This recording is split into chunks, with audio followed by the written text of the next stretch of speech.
នស៊ីសៀងឲ្យស្រីនាងស៊ីដល់សុខ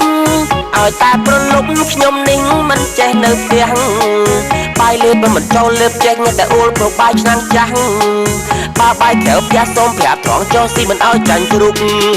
បើនិយាយរឿងស្វឹងខ្ញុំតែងវងវិញមិនដឹងអីខ្លួនដេកនៅដីស្រមៃដូចដេកលើពូកមនុស្សពីរបីនាក់មកដាស់មិនភ្ញាក់ថាវាបានគុណជ្រូក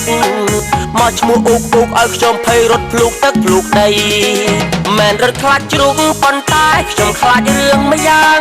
ស្រវាំងតែចងាងខ្លាចណាស់ឡានឡោកាន់ដីខ្ញុំខឹងខ្លាំងពេកស្ទុះវឹងទៅចាស់មុខជ្រូកបីដៃថ្ងៃនេះហេងអីម្ចាស់ជ្រូកដាក់ដៃចូលប៉ងបលិស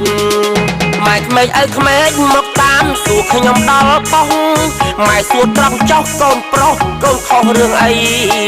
ខ្ញុំចូលបានចិត្តខំប្រឹងចំតិតស្រែកយកមកនាលដីកូនមិនទៅខុសអីផ្ទះជ្រូកបីដៃព្រោះជ្រូកវាឆ្លើយឥឡូវទុកធំប្រពន្ធមិនឲ្យចូលផ្ទះលើកដៃសំពះម៉ែក្មេកក៏ធ្វើប្រងើយបងថ្លៃប្អូនថ្លៃធ្លាប់ផឹករាល់ថ្ងៃក៏គេកណ្ដើយអួយចាប់បដ ாய் បងឈប់ខូចហើយណាម៉ែប្រពន្ធហើយអីដឹងហ៎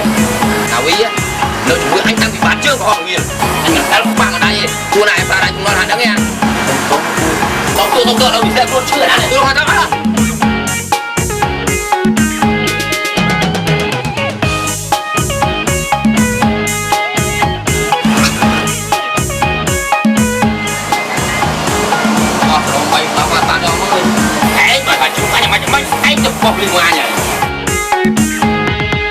ឲ្យប្រពន្ធស៊ីសៀងឲ្យស្រីនាងស៊ីដល់សុខ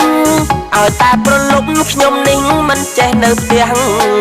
បាយលេបមិនចូលលេបចេះតែអួលប្របាយឆ្នាំងចាស់បើបាយក្រៅផ្ទះសូមប្រាប់ត្រង់ចុះស៊ីមិនឲ្យចាញ់ជ្រុកបើនិយាយរឿងស្វឹងខ្ញុំតែងវងវិញមិនដឹងអីខ្លួនដេកនៅដីស្រមៃដូចដេកលើពូកមនុស្សពីរបីនាក់មកដាស់មិនភ្ញាក់ថាវាបានគុណជ្រូក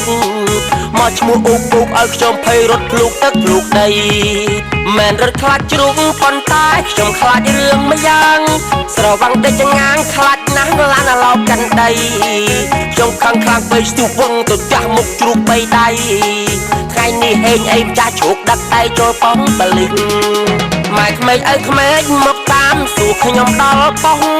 ម៉ែសួរត្រង់ចោះកូនប្រុសកូនខុសរឿងអីខ្ញុំចូលបានចិត្តខំប្រឹងចំតិតស្រែកយកមកនាលដីកូនមិនទៅខុសអីផ្ទះជ្រូកបីដៃព្រោះជ្រូកវាឆ្លើយឥឡូវទុកធំប្រពន្ធមិនឲ្យចូលផ្ទះលើកដៃសំពះម៉ែក្មេកក៏ធ្វើប្រងើយបងថ្លៃប្អូនថ្លៃធ្លាប់ផឹករាល់ថ្ងៃក៏គេកណ្ដើយអួយចាប់បដ ாய் បងឈប់ខូចហើយណាម៉ែប្រពន្ធ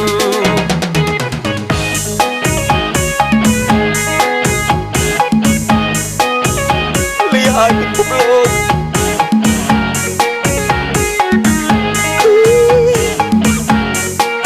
លីហើយឯង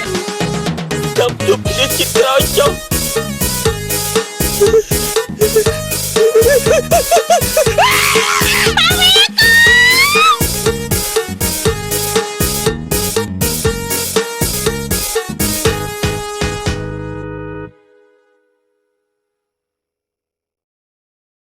រាបៀរជាតិមោទនភាពជាតិ